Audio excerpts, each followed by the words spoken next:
স্বামী টানা ৩ দিন প্রেমিকার সাথে বাইরে ঘুরে বেরিয়ে স্বামী যখন বাড়ি ফিরল তখন সে দেখল স্ত্রী আগের মতো দরজায় এসে তাকে স্বাগত জানায়নি। প্রথমে সে ভেবেছিল স্ত্রী হয়তো অভিমান করে ঘরে লুকিয়ে আছে, তাই সে উচ্চস্বরে ডাকতে ডাকতে সে উপরতলায় সব শোবার ঘরে গিয়েও স্ত্রীর কোনো খোঁজ পেল না। হঠাৎ তার চোখ পড়ল তাদের দুজনের ছবির অ্যালবামের দিকে। অবাক হয়ে দেখল অ্যালবামের একটিও ছবি নেই, সব ফাঁকা। মুহূর্তেই তার বুকের ভেতর কাঁপন ধরল। সে দৌড়ে নিচে নেমে গিয়ে বাটলারের কাছে জিজ্ঞেস করল, আমাদের ছবিগুলো কোথায় গেল? বাটলার কিছুক্ষণ চুপ করে থেকে শুধু বলল, ছবিগুলো উঠোনে আছে। পুরুষটি তাড়াতাড়ি উঠোনে গিয়ে দেখল মাছের ট্যাঙ্কের ভেতরে পোড়া ছবির ছাই ভাসছে।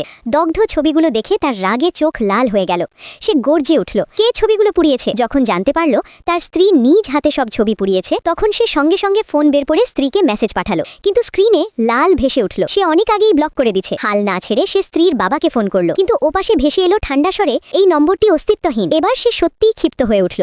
সে কল্পনাও করতে পারেনি ডিভোর্সের কাগজে স্বাক্ষর করার আগেই স্ত্রী চুপচাপ তার জীবন থেকে সরে যাবে। সে সঙ্গে সঙ্গে সহকারীকে ফোন করে বলল স্ত্রী আর তার বাবা মায়ের খোঁজ বের করতে। কিন্তু পরদিন সহকারী এসে ও জানালো তাদের বিয়ের সময় স্বাক্ষর করা বিবাহ বিচ্ছেদের চুক্তিপত্র নিয়ে স্ত্রী আইনজীবীর কাছে গিয়েছিল। এখন আদালতের রায়ে তারা আইনিভাবে আগেই ডিভোর্স। শুধু তাই নয়, স্ত্রী ও তার বাবা মা নিজেদের হুকো নাগরিক নিবন্ধন তথ্য বাতিল করে দিয়েছে। এখন তারা কোথায় গেছে কোনো খোঁজই পাওয়া যাচ্ছে না। মুহূর্তেই পুরুষটি বুঝতে পারল যে নারী তাকে প্রাণের চেয়েও বেশি ভালোবাসত সে সত্যিই তাকে ছেড়ে চলে গেছে, কিন্তু সে জানত না সবকিছুই তার নিজের কাজের ফল। সেদিন স্ত্রীর জন্মদিনের অনুষ্ঠানে প্রেমিকাকে খুশি করতে গিয়ে যখন সে সবার সামনে স্ত্রীকে চড় মেরেছিল, ঠিক সেই মুহূর্তেই 10 বছর ধরে ভালোবাসা সেই নারীর হৃদয়ে সম্পূর্ণ ভেঙে গিয়েছিল। এরপর সে নিজ হাতে তাদের সব ঘনিষ্ঠ ছবিগুলো পুড়িয়ে ফেলে। একসাথে লাগানো ভালোবাসার প্রতীক সেই বটগাছটিও কেটে ফেলে। সব সম্পর্কের শিকড় নিজেই ছেটে দিয়ে বাবা মাকে নিয়ে সে চিরতরে পুরুষটির জীবন থেকে চলে যায়।